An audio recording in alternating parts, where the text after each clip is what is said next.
बिस्मिल्लाहिर्रहमानिर्रहीम। अस्सलाम वालेकुम। नेक शोहर ने अपने दुल्हन के गले पर ही तलवार क्यों रखा?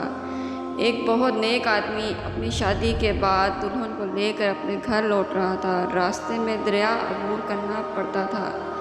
आदमी ने एक कश्ती का इंतज़ाम किया और इस तरह वो दोनों दरिया अबूर करने लगे।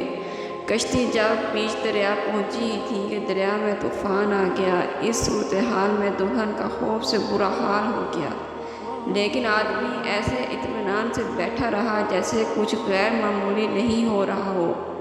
ये देखकर दुल्हन को बहुत हैरत हुई। वो गुस्से से चिल्ला उठी, आपको नज़र नहीं आ रहा?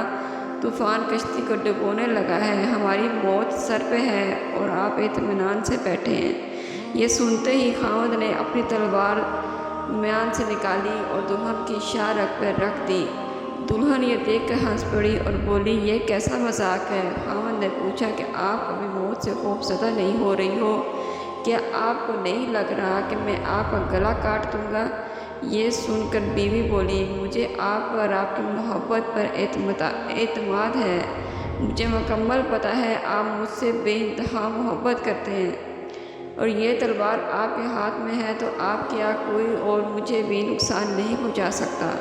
ये सुनकर खावंद बोला, जैसे आपको मेरी मोहब्बत पर एतमाद है, वैसे ही मुझे भी अपने अल्लाह की मोहब्बत पर यकीन है और ये तूफ़ान भी अल्लाह के हाथ में है। वो चाहे तो इसे रोक ले और अगर वो चाहे तो कश्ती डुबो कर भी हमें बचा ले।